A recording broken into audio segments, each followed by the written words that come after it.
يا أمي أقطف دوما أحلى الزهر سار تعطر كل البيت تنتظر قدومك يا أمي. ہم نے ابھی جنگل گئے نا وہاں گورن گورو, زیبرا کے بارے میں ایک ماہر تھے ہمارے پاس بیٹھے ہوئے, انہوں نے بتانا شروع کیا کہ اس کے دھاریاں کیوں ہوتی ہیں. زیبرا کے کیا ہوتی ہیں؟ وہ ایک آدمی جنگل گیا نا, بولا گدھے کو سویٹر کس نے پہنا دیا ہے؟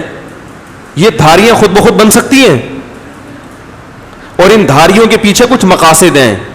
قدرت نے بلا وجہ یہ زیبرے کو دھاریاں, بولو بھائی, بلا وجہ نہیں دی, وہ ایسا ہی اتفاق سے, یہ اتفاق سے دھاریاں پیدا ہو گئی اس کے. کسی سائنسدان کی سمجھ میں اتنی سی بات نہیں آئی آج تک. بھائی آپ تو جہاز بناتے ہو, آپ نے تو راکٹ بنا لیا, آپ نے تو ایٹم کو توڑ کے الیکٹران پروٹون نیوٹران کو الگ کر دیا, اتنی باریک تحقیق آپ کے پاس ہے, یہ سمجھ میں نہیں آ رہا کہ اس گدھے کو سویٹر کس نے پہنا دیا بھائی جنگل میں, اور بلا وجہ نہیں ہوا. قدرت کے ہر کام کے پیچھے کوئی نہ کوئی حکمت ہے. جو کام اتفاقی ہوتے ہیں وہ حکمت سے خالی ہوتے ہیں. میں حیران ہو گیا جب زیبرے کے بارے میں جو اس کی دھاریوں پر ہم نے اسٹڈی کیا اور گورو ہی کی تحقیقات پڑھی, تو انسان کہتا ہے اللہ واقعی بہت بڑا ہے, اور یہ خود بخود یہ چیزیں وجود میں نہیں آ سکتی. اس کی دھاریاں ہمارے فنگر پرنٹس کی طرح ہیں.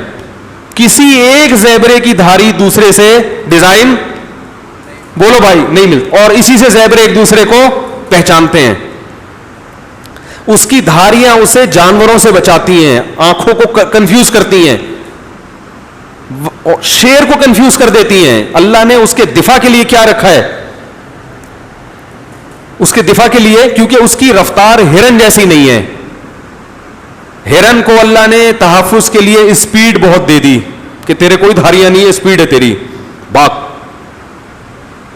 اور شیر کو کہا تو بھی پنجہ آزما, کبھی تو جیتے گا کبھی وہ جیتے گا, جنگل کی زندگی برقرار رہے گی, تیرا بھی پیٹ بھرے گا, اور ہرن بھی ایک حساب سے رہیں گے جنگل میں.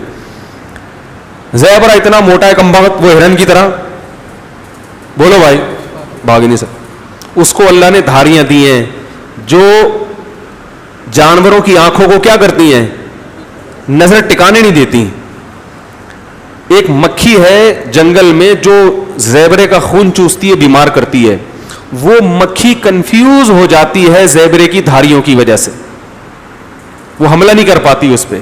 کیسا ڈیفنس کا اللہ نے, زیبرے کو خود بھی پتا نہیں ہے کہ میرے پیدا کرنے والے نے ڈیفنس کا کیسا. ڈارون نے پتا کیا چھوڑی تھی لمبی. ڈارون سے جب یہ پوچھا گیا کہ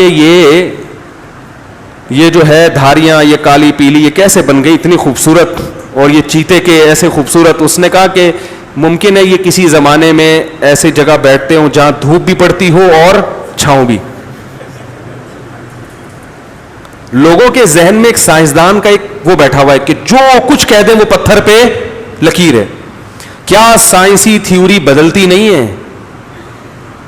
کیا ایسا نہیں ہوا کہ کتنی تھیوریز ایسی ہیں سائنسدانوں کی جس کو وہ چینج کر چکے ہیں؟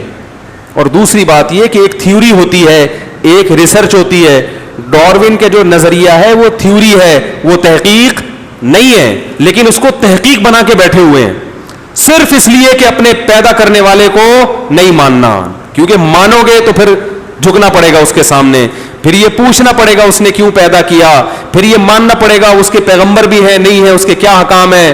تو بڑا اچھا حل اس کا یہ ہے کہ اللہ کو جڑ سے نکال دو, یہ خود بخود. اب زیبرے کا دیکھو, اس کو دھاریاں اللہ نے دی, اسپیڈ کم دی ہے, اسپیڈ تھوڑی کم دی, لیکن ڈیفنس کے لیے. کچھوے کو تو اسپیڈ دی نہیں ہے, کچھوا جو ہے اس بیچارے کی تو رفتار ہے ہی نہیں, تو اس کے تو جنگل کے جانوروں نے بیچارے کی واٹ لگا دینی تھی. اس کے پیچھے تو شیر آتا تو وہ کہاں تک چل سکتا تھا کچھوا. بہت مشکل ہے سمجھانا بھائی, چل سکتا ہے وہ, اس کے تو پہیا لگا کے دھکا دینا پڑتا.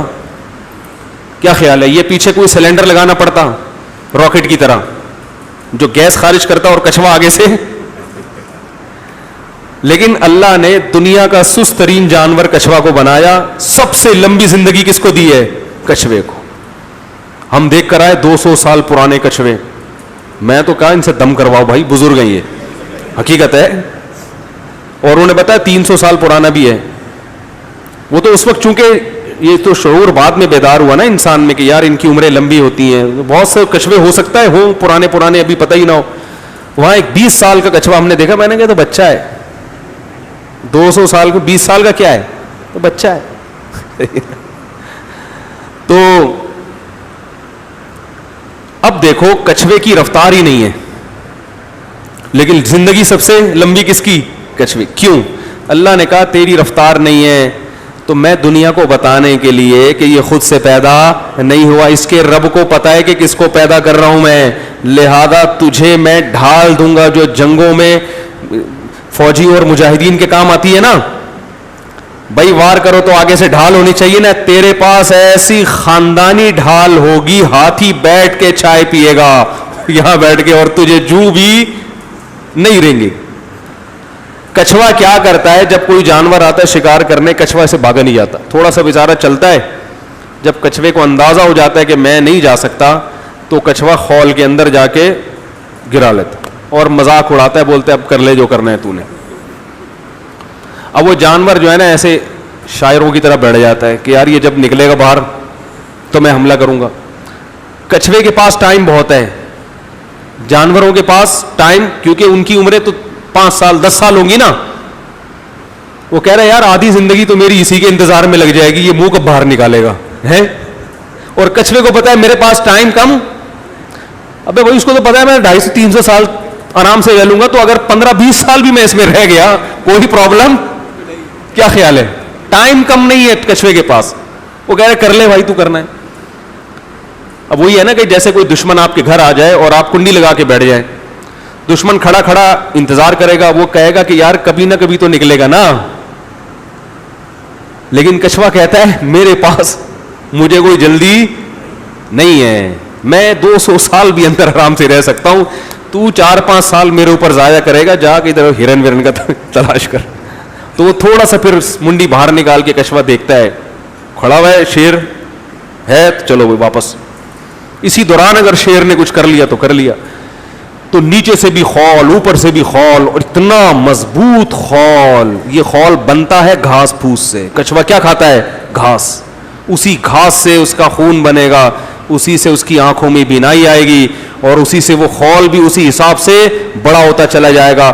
جتنا بڑا کچھوا اس کی ڈھال اسی حساب سے, یہ نہیں کہ کچھوا اتنا بڑا ہو گیا ڈھال زیادہ بڑی ہو گئی, یا کچھوا تو بڑا ہو گیا ڈھال چھوٹی رہ گئی. ہر چیز اسی حساب سے بڑھ رہی ہے.